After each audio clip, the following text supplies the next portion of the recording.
My name is Alberto. I am 31 years old, and my hands smell of garlic, thyme, and sizzling butter.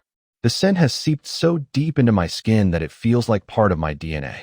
I am a cook, not a chef, like the sign above our family restaurant, Maria's Corner, in the French Quarter of New Orleans proclaims, but simply a cook. I am the nameless ghost who haunts the kitchen, my existence the biggest and most profitable secret my foster parents possess. New Orleans is a city that lives and breathes music, magic, and food. It's humid. Heavy air is thick with the scent of blooming magnolias, strong chicory coffee, and spicy Creole cuisine. The streets thrum with jazz spilling from open bar doors, and the cast-iron balconies, draped in ivy, hold centuries of stories. For tourists, it's a never-ending carnival. For me, it's a gilded cage. I don't remember how I ended up with Richard and Maria. I was about 2 years old, and all I have from that time is a vague sense of loss and a crescent-shaped scar on my left wrist. Maria used to say I was found on the steps of a church, abandoned and sick. "We saved you, Alberto," she would repeat with the expression of a pious martyr, especially when I did something wrong. "We gave you a home and a name. You should be grateful." And I was. Or, at least, I tried desperately to be. Our home, situated above the restaurant, was old, with creaking floors and high ceilings. They had one biological son, Leo, 3 years my junior. He was their son, their pride. Tall, blonde, with Richard's lazy smile, he was my complete opposite. I was dark, with a shock of unruly black hair, and eyes so deep brown they seemed almost black. I was a shadow in their bright world. The difference wasn't just in our appearance. It was in every gesture, every word.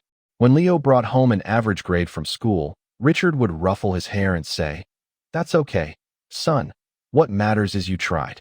When I brought home top marks, Maria would only nod. "Good. Don't get distracted from your work in the kitchen." The kitchen became my world from the moment I could reach the countertop. At first, I washed dishes, then I peeled vegetables. But one day, when I was about 10, Maria fell ill, and the restaurant was packed. Richard was flailing in the kitchen, burning sauces and overcooking fish. I watched the chaos, and something inside me just clicked. I knew what to do. I felt it. I walked over to the stove, took a pan, and started making jambalaya, a dish I had watched being made hundreds of times. I moved instinctively, adding spices, searing the andouille sausage and shrimp, cooking the rice to perfection. Richard stared at me in amazement. That night, the guests left praising Maria's divine jambalaya. I stood in the corner of the kitchen, inhaling the steam and the spicy aroma, and for the first time in my life, I felt not just useful, but essential. From that day on, I became the secret weapon of Maria's Corner. Officially, Maria remained the chef. She would go out into the dining room, accept compliments, and smile her signature modest smile. Richard managed the finances and supplies. And I, Alberto, created magic behind the closed kitchen doors. I invented dishes that made people come back again and again. My gumbo was thick and rich, with a deep, smoky flavor achieved through hours of patiently cooking a roux. My crawfish étouffée was tender, in a velvety sauce that melted in the mouth. I didn't learn this from books. The recipes were born in my head, like melodies in a composer's mind. I could feel the balance of flavors. I knew when to add a pinch of cayenne to make a dish sing rather than burn. But my name was never spoken. To the guests, I was the kitchen help. When a particularly curious customer peeked into the kitchen and saw me at the stove, Maria would say, "Oh, that's Alberto. A good boy, he helps me." The word son was reserved only for Leo. Leo, who never set foot in the kitchen, preferring to spend his time with friends, burning through the money earned by my labor. But there was one person who saw everything. Samuel, an old fisherman with a face weathered like a map of the Mississippi Delta and eyes the color of morning fog. He supplied us with the freshest fish and shrimp every morning. He never said much, but his gaze was more eloquent than any words. Sometimes, when Richard and Maria were gone, he would linger in the kitchen, watching me work. "You've got the gift, kid," he said once, tasting a new sauce I'd made for crab cakes. "This isn't something you can teach. It's in your blood." Those words meant more to me than all the compliments Maria received. Samuel was the only one who saw me, not just a useful tool. Sometimes, looking at my reflection in the gleaming surface of a pot, I wondered, who am I really? Where did this passion, this intuitive connection to food come from? Maria said my mother was a nobody, another lost soul unable to care for a child. But Samuel's words, "It's in your blood," planted a seed of doubt in me. Maybe my story wasn't so simple. Maybe I wasn't just an abandoned child, but a part of something bigger. But I pushed those thoughts away. I told myself I had to be grateful. I had to work harder, cook better, and then, maybe one day, Richard would clap me on the shoulder and say, "Good work, son." And Maria would walk out into the dining room, take my hand, and tell the guests, "Meet Alberto, my son and our brilliant chef." That dream, fragile and distant, was the only thing that made me get up every morning and light the fire under the stove once more. I didn't know then that the fire warming my soul would eventually burn that dream to ashes. My childhood memories are a patchwork quilt, stitched together from the smells of the kitchen and the echoing silence in the rest of the house. I remember sitting under a table, breathing in the scent of onions caramelizing in butter, listening to my parents' muffled voices discussing bills. My presence was as natural and unnoticed as a sack of flour in the corner. I was part of the inventory. When I was 12, Leo had a birthday party. The house was filled with his friends, laughter, and music. Maria had baked a huge cake, from my recipe, of course. The sponge was soaked in coffee liqueur, and the frosting was made with mascarpone and dark chocolate. I had spent 2 days perfecting it, dreaming of how Leo would declare it the best cake of his life. When it was time to blow out the candles, everyone gathered around the table. I timidly tried to stand next to Leo, but Maria gently guided me away. "Alberto, dear, could you bring some more plates from the kitchen?" she said. There was no malice in her voice, just a businesslike statement of fact. My place was there, behind the scenes. I watched from the doorway as Leo laughingly blew out the candles, as everyone applauded. No one even remembered whose hands had created that masterpiece. Later that evening, I found a nearly untouched slice of the cake in the trash. Leo had said it was too fussy and preferred the pizza Richard had ordered. That night, for the first time, I cried not from a bida, but from a dull, cold realization. I could pour my entire soul into food, but they would never be able to taste it. I learned to hide my feelings behind a mask of calm. I began to work even harder in the kitchen, finding solace in the process. The sizzle of oil in a pan was my music, the rhythmic chop of a knife on a cutting board my heartbeat. I created dishes not for them, but for myself.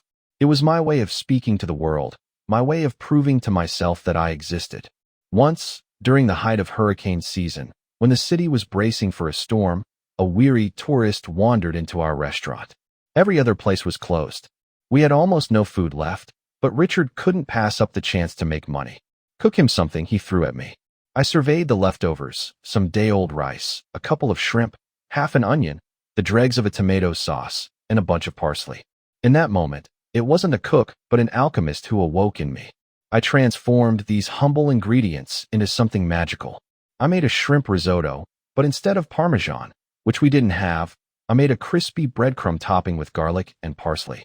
It was a simple dish, born of desperation, but it had harmony. The man ate every last crumb and then asked to see the chef. Maria went out to the dining room, adjusting her apron. He thanked her profusely, saying it was the best meal he'd had in New Orleans. "It's an old family recipe from my grandmother," she lied without blinking. I stood behind the kitchen door, and something inside me broke. It wasn't her recipe. It was mine. My creation, born from nothing. And she had stolen it, just like everything else. Samuel, who had brought us our last supplies before the storm and gotten stuck, saw it all. When Maria and Richard went to count the earnings, he approached me. "You can't let them do this," he said quietly, his voice low like the rumble of distant thunder. "Your talent isn't their property." "What can I do, Samuel?" I asked bitterly. "They gave me everything. They gave you a roof over your head, Alberto." He shook his head. "But you built your soul yourself, and it belongs only to you. Sometimes I think I see her in you." He trailed off, his gaze lost in the distance as if he'd seen a ghost from the past. "Her who?" I asked, my heart beating faster. "It doesn't matter, kid. Just know your worth." His words were mysterious, but they lit a spark of curiosity in me. Who was this her he saw in me? Was my story connected to someone other than my indifferent foster parents? Over the years, Maria's Corner became more and more popular. Travel guides listed it as a hidden gem of the French Quarter. People came for Maria's authentic Creole cuisine.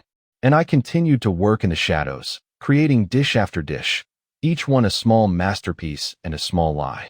Leo, after finishing school, didn't go to college.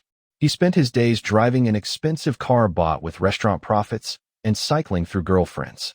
He looked down on me, contemptuously calling me the kitchen slave. I didn't respond. Arguing with him was like trying to explain the taste of saffron to someone who only eats hot dogs. I found comfort in books, which I bought with the little pocket money I was given. I read about the great chefs, Escoffier, Bocuse, Ferran Adria. I studied the chemistry of taste, textural combinations, new techniques. My kitchen became my laboratory and my temple. I learned to make perfect consommes, mastered sous vide, and experimented with molecular gastronomy, transforming familiar tastes into new forms. Richard and Maria didn't understand my experiments, but when my weird dishes received rave reviews from random guests, they let me continue. They didn't understand art, but they understood profit. I lived a double life. By day, a dutiful foster son and nameless cook. By night, when everyone was asleep, I would slip down to the empty kitchen and create. I cooked for myself, for the ghosts of this old house, for the mysterious her Samuel had mentioned. I poured all my longing, all my unspoken pain, and all my hope into my food. I believed that one day my culinary skill would become so dazzling it would be impossible to hide. I thought fame would find me on its own, break through the walls of this kitchen, and speak my name. I was young and naive. I didn't understand that for Richard and Maria, my talent wasn't a light to be shown to the world, but a resource to be controlled and exhausted. The turning point came on a sweltering July morning. The air was so thick you could cut it with a knife.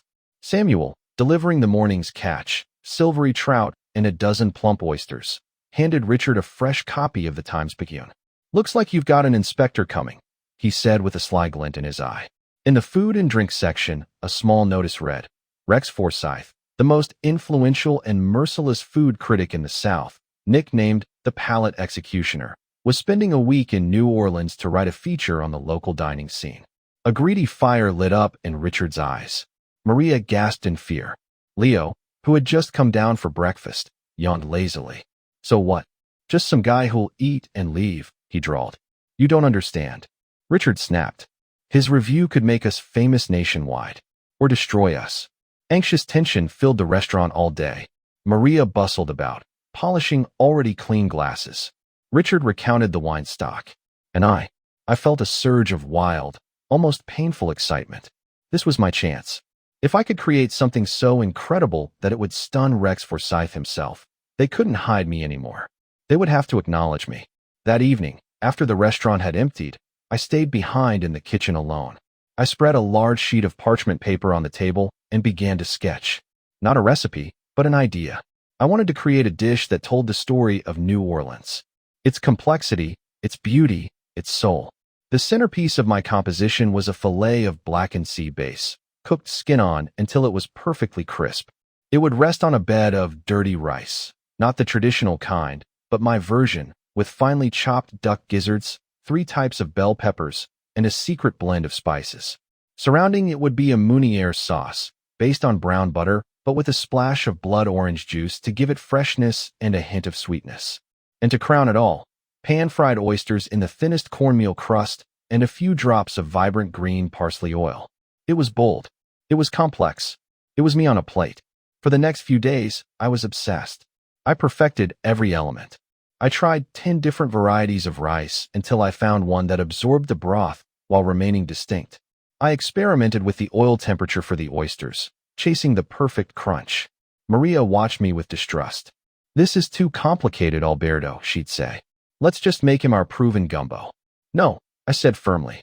"For him, it has to be something special." Deep down, I could see she was scared. Scared that I would create something she couldn't later replicate or even describe convincingly. Richard, on the other hand, was intrigued. He tasted my preparations, nodded, and said, "Keep going, as long as it works." He didn't see art. He saw an investment. The day before the critics' anticipated visit, no one knew exactly when he would come. I presented the final version of the dish to Richard and Maria. I plated it on our best china, garnished with microgreens. They tasted it in silence. Maria closed her eyes, and for a moment, I thought she was truly moved. Richard chewed slowly, put down his fork, and gave me a long, appraising look. All right, he said finally. This will be our star dish. We'll call it sea bass a la Maria. I couldn't breathe. But it's my recipe, I stammered. Alberto. Maria placed a hand on my shoulder, her touch as cold as marble. We are one family. Your success is our success. And the name Maria is already a brand. People come for it. This is no time for ego. I wanted to argue, to scream that it wasn't ego, it was justice. But I stayed silent. I swallowed the bitter lump in my throat and nodded. I told myself it didn't matter. The dish itself was what mattered. When Forsyth tasted it, he would understand. He would feel the hand of a master. And maybe, just maybe, he would ask who was truly behind this masterpiece. That last, desperate hope kept me going. I prepped all the ingredients, arranging them in containers. I was ready. I was a soldier before the decisive battle, and my weapons were a knife, a pan, and my battered but still beating chef's heart. Rex Forsyth arrived on the third day, a Thursday. It was a quiet evening, the restaurant only half full. He came in alone, unannounced. A tall, thin man in an expensive but slightly wrinkled linen suit. He had weary eyes and thin, contemptuously curved lips. He sat at a corner table and silently studied the menu. Maria saw him, turned pale, and rushed into the kitchen. He's here, she hissed. My heart dropped into my stomach and fluttered there like a trapped bird. Richard went out into the dining room, putting on his best welcoming host face. He approached the critics' table, but Forsyth just waved him away with a gesture, his eyes still glued to the menu. The entire restaurant held its breath. The waitress, a young girl named Sophie, came to me with trembling hands. What should I offer him? She whispered. Nothing, I said, trying to keep my voice steady. I've already decided. I began to work. My hands moved with mechanical precision, but a hurricane was raging inside me. Every movement was calculated. I seared the sea bass, the skin turning to crispy gold under my touch. I worked on the sauce, balancing the sweetness of the orange with the nutty flavor of the butter. The aromas in the kitchen blended into a complex symphony. I felt like a conductor leading an invisible orchestra. When the dish was ready, I paused for a moment. It was perfect. Absolutely perfect. I placed it on the tray for Sophie myself. Take it, I said, and not a word. I watched through the small, round window in the door as she placed the plate in front of Forsyth. He stared at the dish for a long time, then picked up his fork. He tried the fish, then the rice, then an oyster, scooping up a bit of sauce. His face showed nothing. Absolutely nothing. He ate slowly, thoughtfully, deconstructing my creation. It felt like he was tasting not my food, but my soul. When he finished, he put down his cutlery, wiped his lips with a napkin, paid, and left. Silently. The rest of the evening passed in a fog. I couldn't think about anything. His silence was more terrifying than any criticism. I waited. Friday passed, then Saturday, then Sunday. His column came out on Monday. Those 3 days were torture. I barely slept, replaying every step of the cooking process in my mind. Was the fish overcooked by a second? Was the sauce too acidic? On Monday morning, Samuel brought the newspaper. He said nothing, just placed it on the counter and looked at me with his all-seeing eyes. I unfolded the paper with trembling hands. Forsyth's article took up a full page. The headline read, "The Soul of New Orleans on a Plate at Maria's Corner." I couldn't breathe. I started reading. Forsyth wrote with an ecstasy no one expected from him. He called the dish a revelation, a culinary poem. He described the perfect balance of textures, the crisp skin of the fish, the velvety rice, and the explosive freshness of the fried oysters. He wrote about a sauce that sings on the tongue. And then I reached the paragraph that shattered my heart into a million pieces. I spoke with the owners, the critic wrote. The charming Maria, for whom the establishment is named, humbly told me it was a recipe from her great-grandmother, which she had modernized slightly. Her husband, the shrewd Richard, has created a worthy setting for this culinary diamond. This couple is the true embodiment of family tradition and gastronomic hospitality. In their restaurant, there are no trendy gimmicks or chasing of fads. Just honest, soulful food, prepared with love. Maria is a true keeper of the Creole flame. I reread those lines again and again, but my name never appeared. I wasn't there. I didn't exist. There was only my recipe, my dish, my soul, which they had claimed and given a different name. I stood in the middle of the kitchen, clutching the newspaper. The smells of garlic and thyme, which had always been a comfort, were now suffocating me. At that moment, a beaming Richard and Maria walked in. "Did you see? Did you see?" Richard rejoiced, waving another copy of the paper. "We did it, Alberto. We did it. We." I croaked. Maria came over and hugged me. Her embrace was as fake as her smile. "Of course we're a team," she cooed. "You're our golden hands, and we're the face and the name. It's only fair." "Fair." I pulled away from her, my voice trembling with rage and pain. "You stole my work. You stole my dream." Richard's face instantly hardened. "Don't you dare talk like that," he hissed. "You live in our house. You eat our food. Everything you know, you learned in this kitchen. You should be grateful, not throwing a tantrum. Ungrateful whelp." Those words hit me harder than any slap. I looked at them, at the beaming Richard, at Maria with her mask of offended virtue. And I understood. I understood that to them, I wasn't a son, not a family member, not even a chef. I was a thing. A talented, useful, profitable thing. And when a thing starts asserting its rights, it gets put in its place. I turned and ran out of the restaurant. I ran through the streets of the French Quarter, not seeing where I was going. The laughter of tourists, the sounds of jazz, it all merged into one deafening, agonizing noise. I ran to the Mississippi riverfront and collapsed onto a bench, staring at the muddy, slow-moving waters of the great river. It carried its waters to the ocean, indifferent to my small tragedy. In that moment, I felt just like it, a current without a name or a purpose, simply flowing into nothingness. I sat there for hours, until the sun began to set, painting the sky in shades of blood red. I was empty. My dream was dead, and I didn't know how to go on living. I returned to the restaurant late that night, when the last drunken tourists had left the French Quarter and the streets were plunged into a viscous, humid silence. The house above the restaurant was dark and quiet. I crept upstairs to my small room under the roof, which resembled a monk's cell. An old bed, a rickety table piled with cookbooks, and a single window facing the wall of the neighboring building. I lay on the bed fully clothed and stared at the ceiling. The emptiness inside me was deafening. Everything I had believed in, everything I had hoped for, had turned to dust. The anger had given way to a dull, apathetic pain. I felt squeezed dry, like a lemon used to make lemonade for someone else's party. For the next few days, I worked on autopilot. I came to the kitchen, cooked the same dishes, but they no longer had any soul. It was just a job, a mechanical mixing of ingredients. The phone at the restaurant rang off the hook. People wanted to book tables months in advance to try the legendary sea bass a la Maria. Richard and Maria were on cloud nine. They hired 2 more waiters and a kitchen assistant, a clumsy boy who only got under my feet. They acted as if nothing had happened. Maria sometimes tried to talk to me, chirping about expansion plans, a new wine cellar. I answered in monosyllables, without looking up. I had built a wall of silence around myself, and it was my only weapon. They could steal my recipes, but they couldn't force me to rejoice in their triumph. I could feel Samuel watching me. Every morning when he delivered the fish, he would linger for a few minutes. He asked nothing, but in his eyes, I read sympathy and something else, something like expectation. He was waiting for me to either break down or gather my strength. One evening, as I was cleaning the kitchen alone after closing, he came in.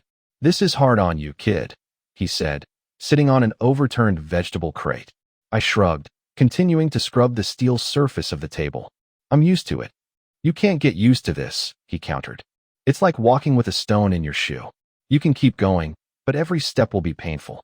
Sooner or later, you have to stop and take it out." I stopped and looked at him. "And then what?"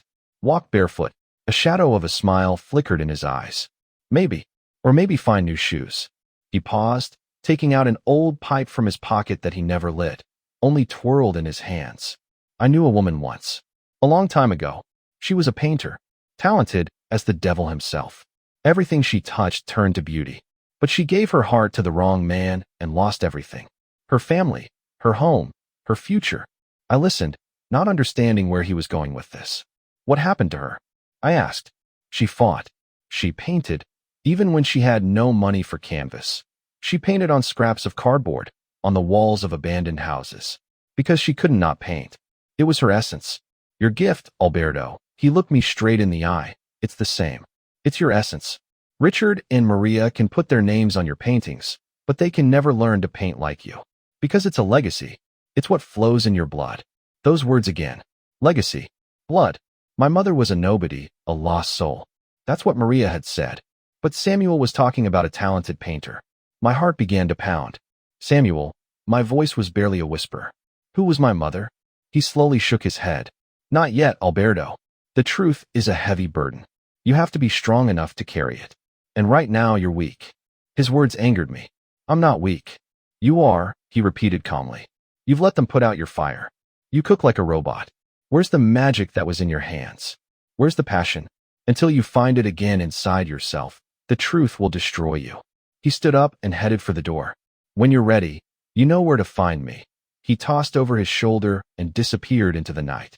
I was left alone in the middle of the sparkling clean but lifeless kitchen. Samuel's words echoed in my head.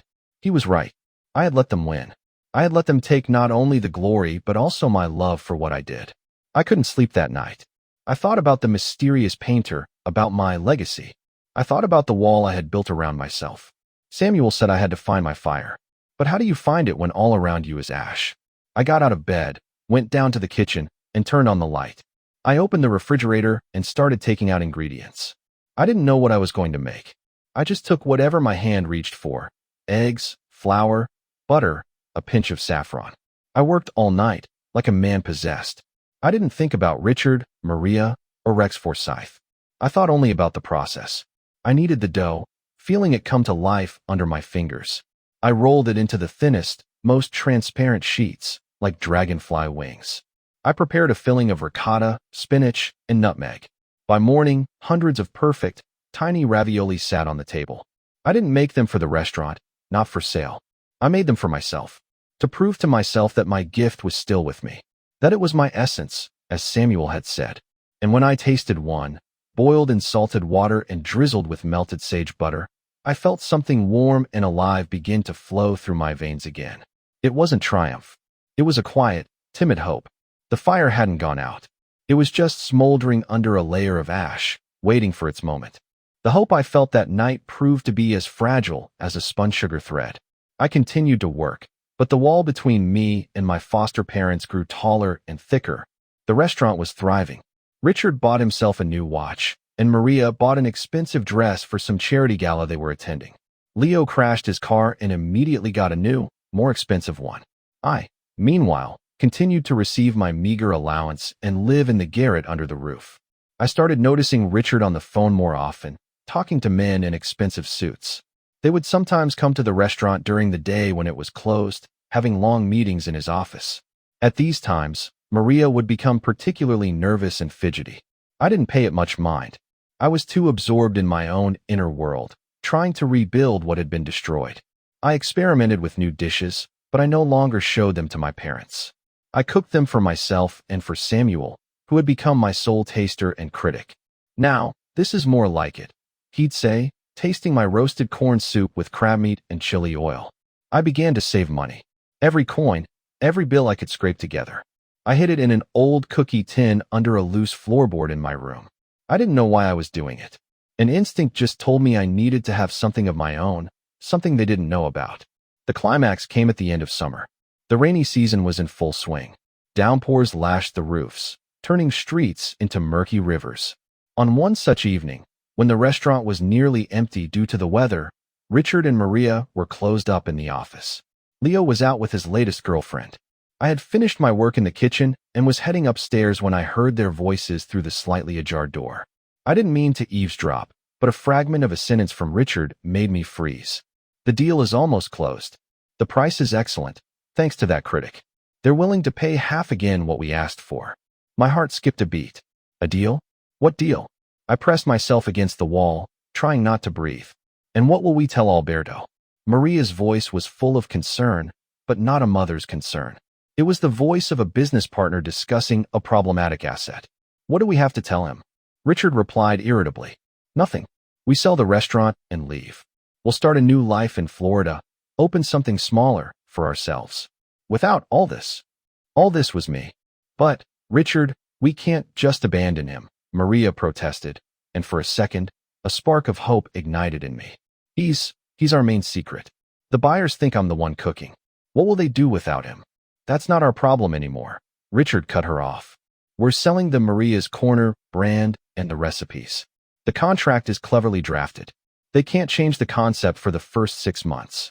And in 6 months, we'll be long gone. And him, what about him? He's an adult. Let him take care of himself. We've done more than enough for him. Pulled him out of the gutter, raised him. It's enough. I stood behind the door as my world fell apart. Every word from Richard was a hammer blow to the remnants of my illusions. They hadn't just stolen my glory.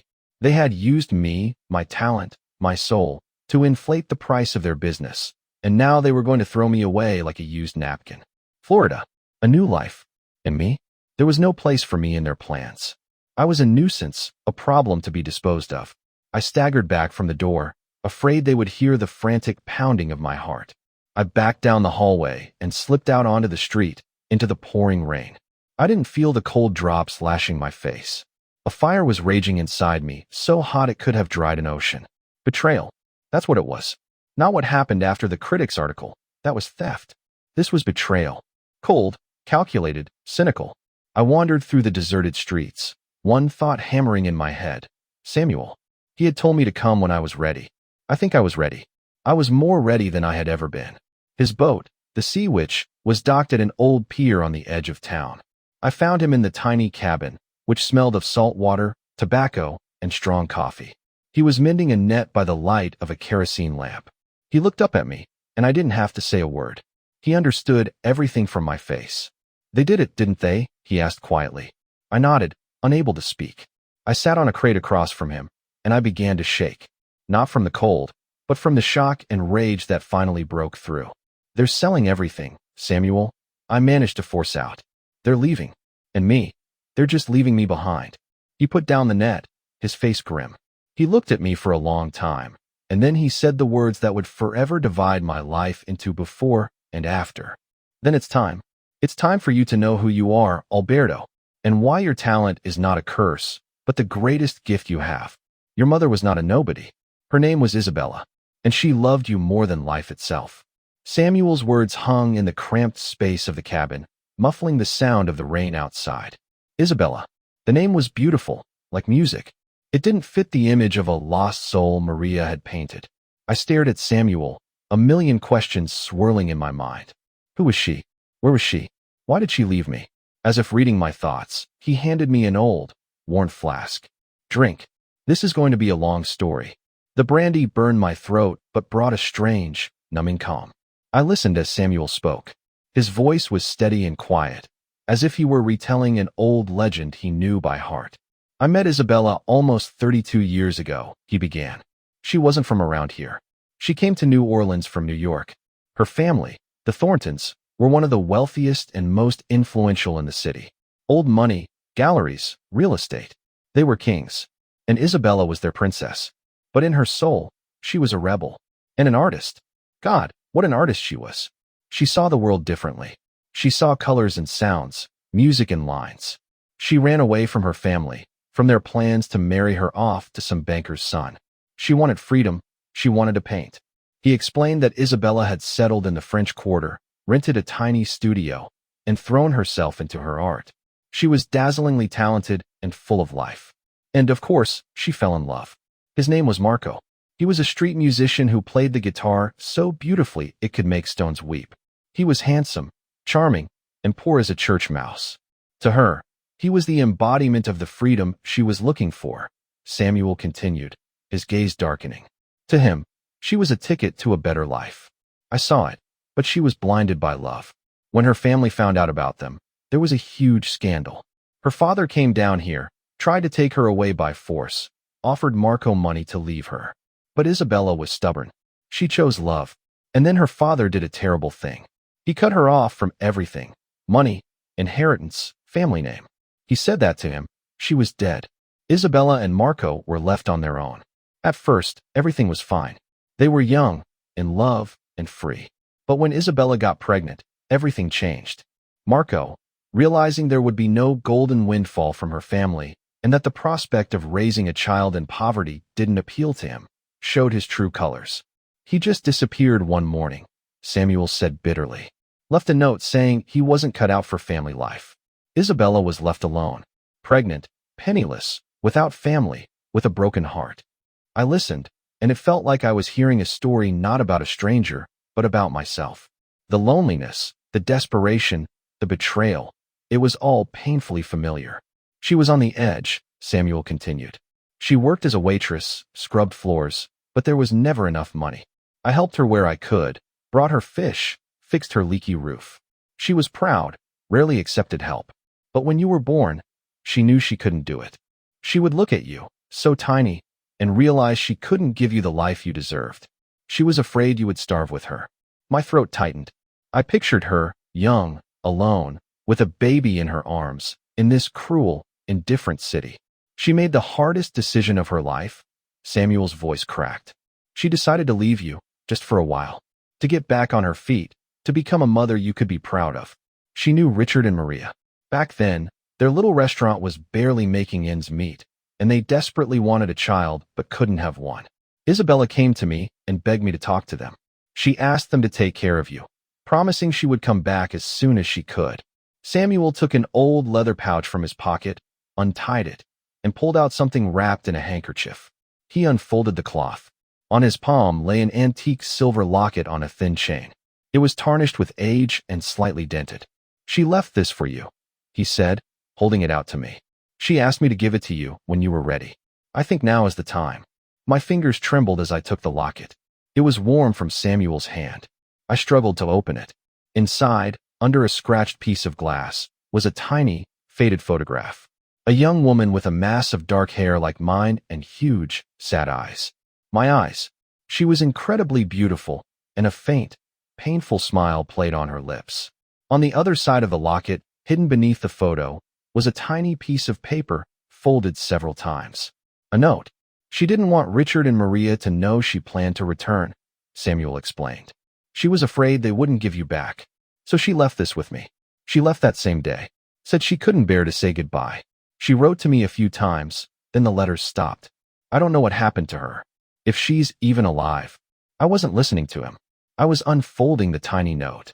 The letters were faint, almost erased, written in a delicate, elegant script. It was the handwriting of an artist. The rain had stopped. The cabin was silent, the quiet broken only by the lapping of water against the hull and the beating of my own heart. I held the tiny scrap of paper in my hands, fragile as a butterfly's wing, and felt as if I were holding my entire life. The handwriting was tiny but clear. Every letter was formed with artistic precision.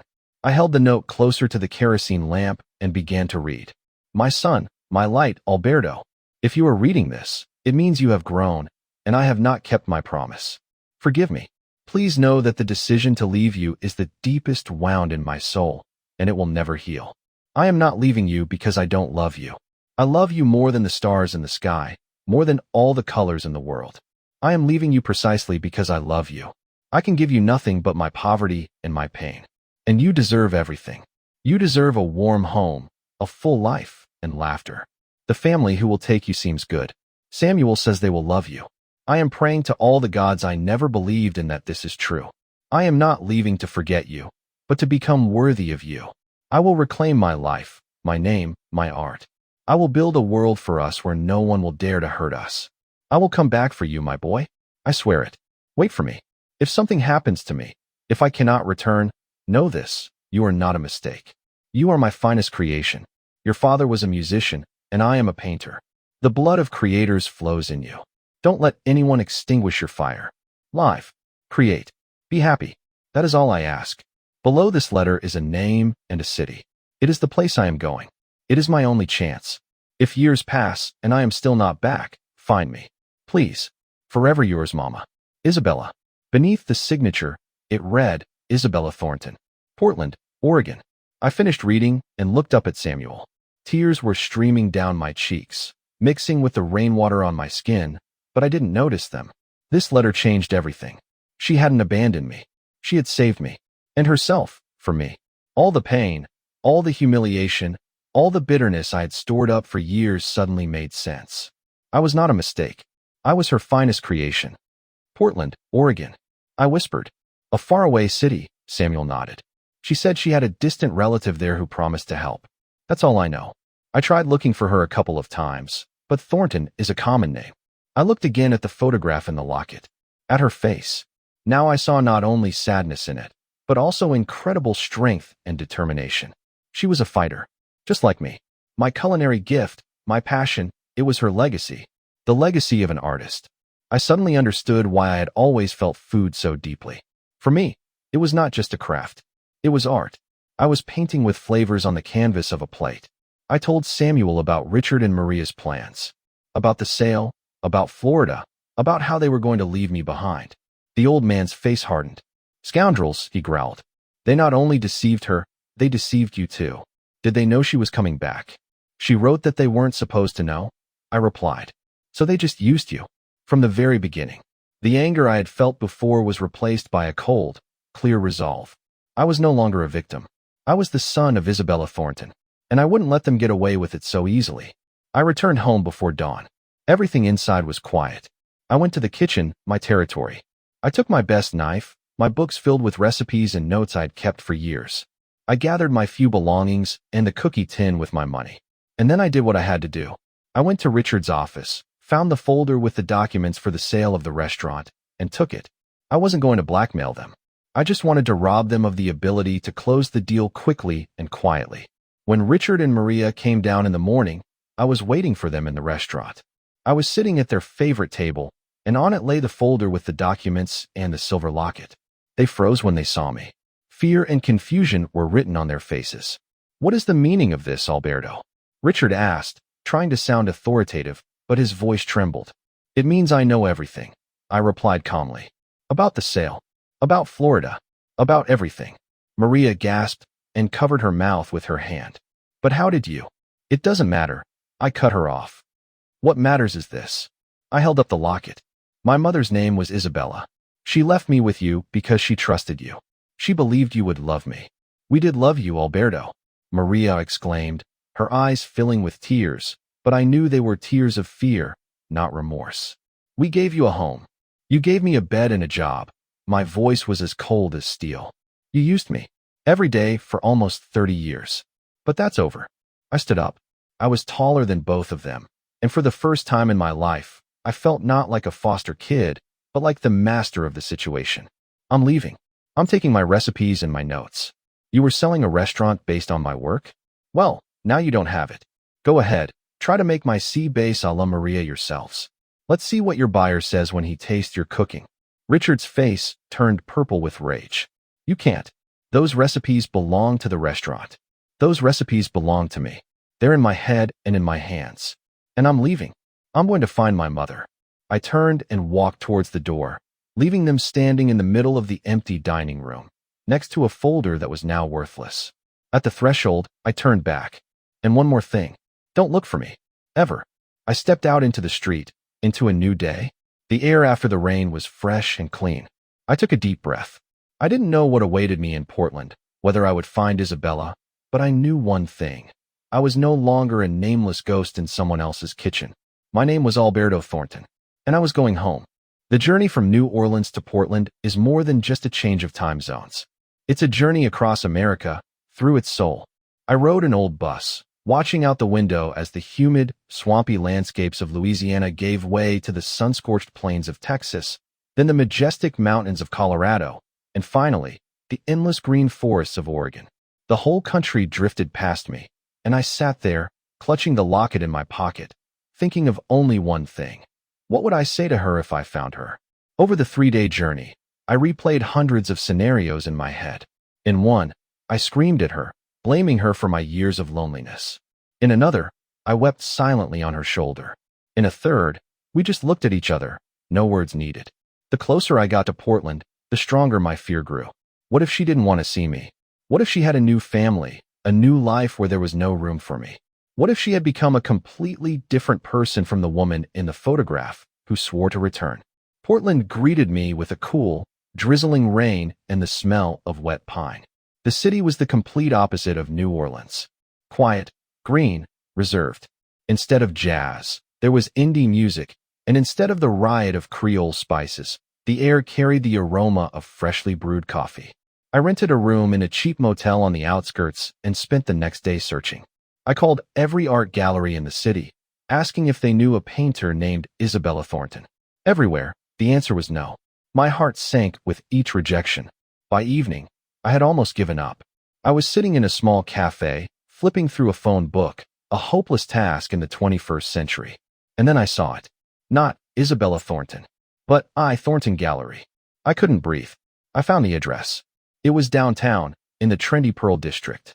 The gallery was housed in an old red brick building, converted into a modern art space. Huge windows, high ceilings, white walls. I stood on the other side of the street, not daring to go in. My palms were sweaty, my legs felt like cotton. What was I doing? Maybe I should just leave? But I thought of Samuel, of her letter, of the years spent in the shadows. I took a deep breath and crossed the street. Inside the gallery, it was quiet and bright. Huge, expressive canvases hung on the walls. Bold, vibrant strokes, a riot of color that somehow formed a surprisingly harmonious composition. It was like my dishes, chaos governed by an inner logic. I walked from painting to painting with the strange feeling that I understood them. I felt pain, joy, and struggle in them. A woman was sitting behind a desk at the far end of the hall. She was on the phone, and I could only see her back. Dark hair gathered in an elegant bun, a smart dark suit. She finished her call, turned around, and my heart stopped. She was older than in the Lockett's photograph. Fine lines had appeared around her eyes, but they were the same eyes. Huge, dark, sad, and wise. My eyes.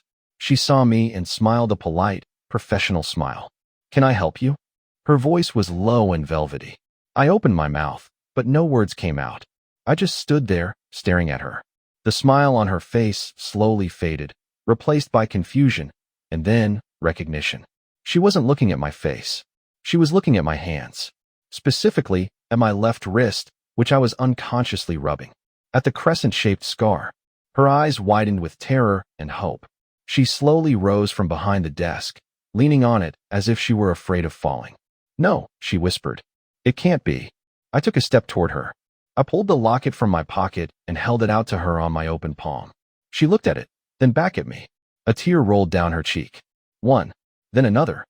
"Alberto." Her voice was barely audible. I nodded. I still couldn't speak. She came around the desk and walked right up to me. Her hand trembled as she touched my face, my hair, the scar on my wrist. As if she were afraid I was a mirage that would soon disappear. "You found me," she whispered, her voice filled with both joy and infinite pain. "You actually found me. I was so scared. I looked for so long." She didn't ask for forgiveness. She didn't make excuses. She just hugged me, tightly, desperately, as if trying to absorb all the 30 years we had been apart. And I hugged her back. I breathed in her scent, a mix of expensive perfume, oil paints, and something elusively familial. All the scenarios I had replayed in my head vanished. There was no anger, no accusations. There was only a quiet, immense sadness for the lost time and an overwhelming sense of discovery. I had found my mother. I was home. We stood there in the middle of her gallery, surrounded by her paintings, and we cried. Without words. These were tears not just for the past, but for the future we now had. The first few days in Portland felt like a dream. Surreal, filled with emotions that shifted with kaleidoscopic speed. Isabella closed the gallery for a week. We spent all our time together, trying to piece together the puzzle of 30 lost years. She lived in a spacious loft above the gallery, as bright and filled with art as she was. Canvases, jars of paint, and sketches were everywhere. This was her world, and she let me into it. She told me her story, about arriving in Portland with only a few dollars, working 3 jobs to survive, and painting at night. About how the distant relative she had counted on turned out not to be so kind and kicked her out after a month. She told me how, a few years later, after saving some money, she had returned to New Orleans to get me. I went to them. Her voice trembled with the memory. "And they told me you had moved, that you had left the city and left no address. I searched for you. I hired private investigators. I spent all my savings. But it was like you had vanished into thin air. I thought I was going to lose my mind. I thought I had lost you forever." I listened and understood the full scale of Richard and Maria's betrayal. They hadn't just hidden the truth from me. They had deliberately severed our connection by lying to her as well. They had stolen 30 years of our lives. In turn, I told her everything. About the kitchen, about Leo, about Rex Forsyth's review, about the crushing feeling of being nothing more than a useful tool. As I spoke, she held my hand, tears in her eyes. But they were not tears of pity. They were tears of anger and pride.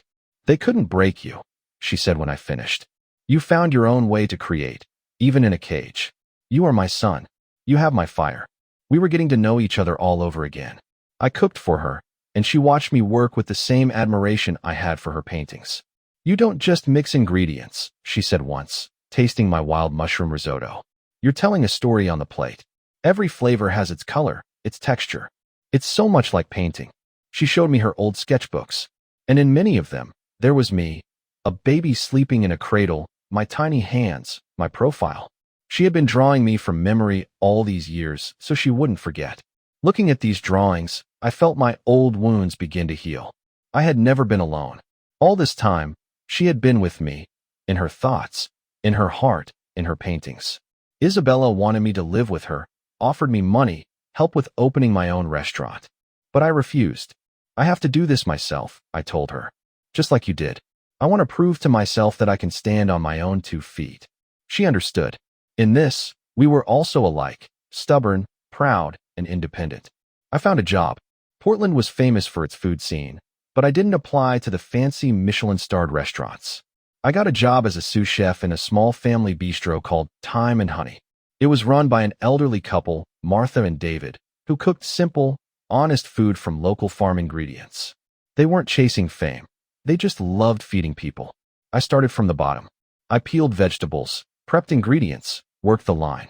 The owners quickly noticed my talent and my obsessive work ethic. David, the head chef, began to give me more and more freedom. I made small changes to the menu, added new sauces, experimented with plating.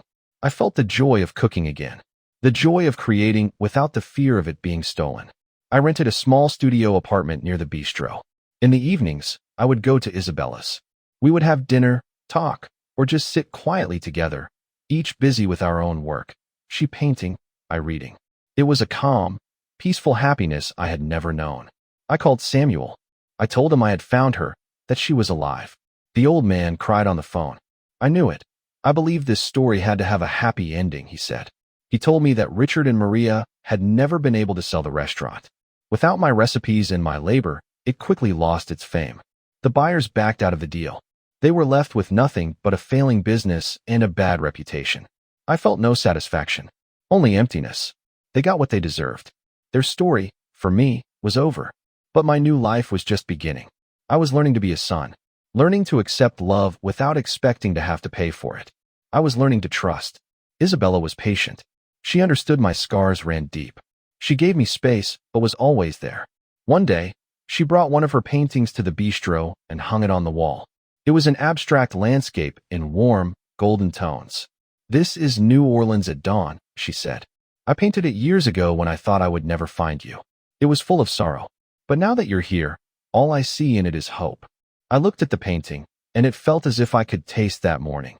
The taste of chicory coffee, warm bread, and a new, reclaimed life. I was still Alberto, the man whose hands smelled of garlic and thyme. But now I knew that scent wasn't the brand of a slave, but the aroma of an artist. The aroma of my legacy. Almost 2 years passed. My life in Portland found its own rhythm, its own melody. I had been promoted to head chef at Time and Honey. Martha and David, seeing my passion, had practically handed me the reins of the kitchen. I completely revamped the menu, and our little bistro became one of the most talked about spots in the city. People came for my food, the food of Alberto Thornton. My name was on the menu, in reviews in the local papers, on the sign outside. And every time I saw it, I felt a quiet, deep pride. My relationship with Isabella grew strong and steady. We weren't just mother and son.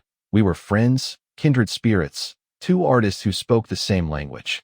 I called Samuel often, and he listened with joy to my stories. He was the anchor that kept me grounded in my past, never letting me forget what I had been through, and the guiding star that led me into the future.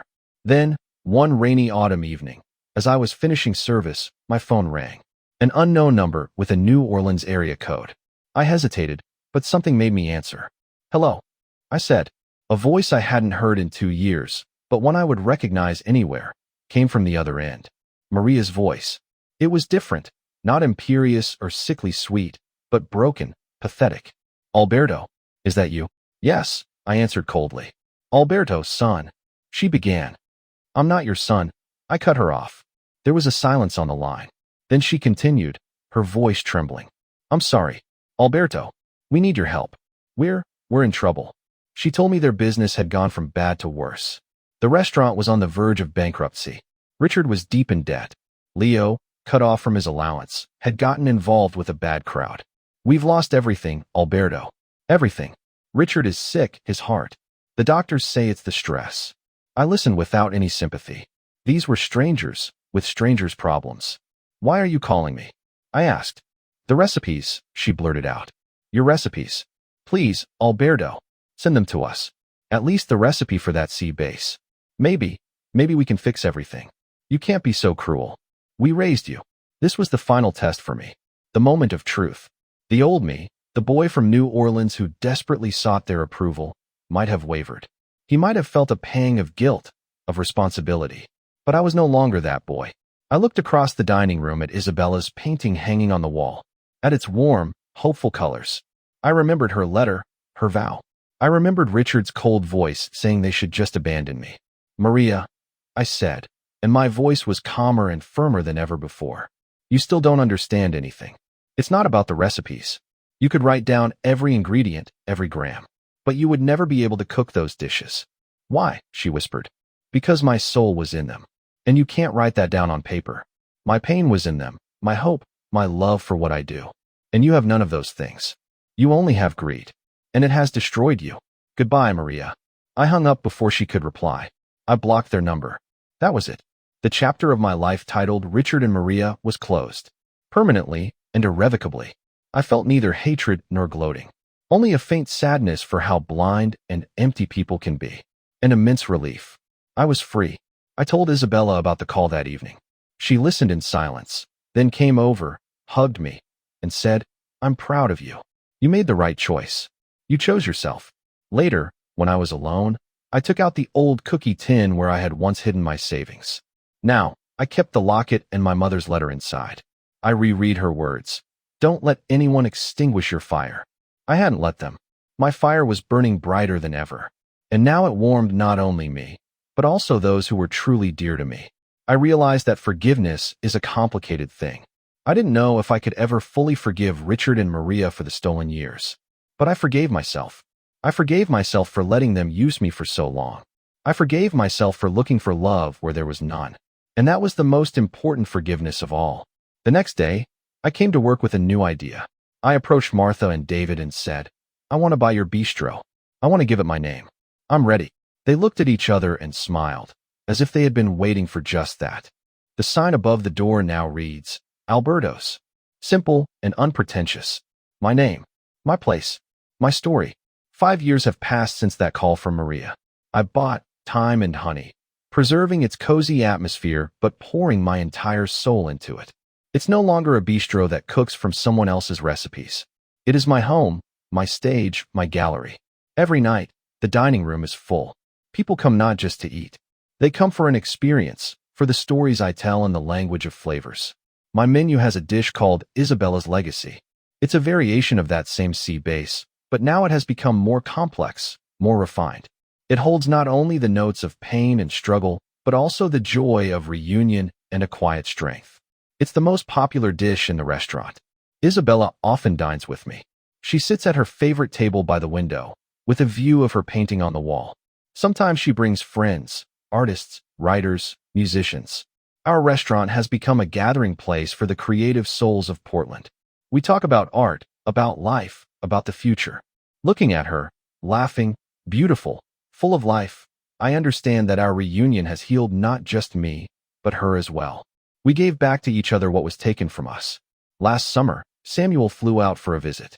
He was older, his steps slower, but his eyes were still young and mischievous.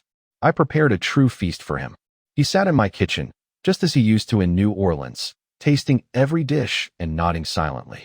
"You found your new shoes, kid," he said when we were alone after closing. "And they fit you just right." He told me that Maria's Corner had finally shut down.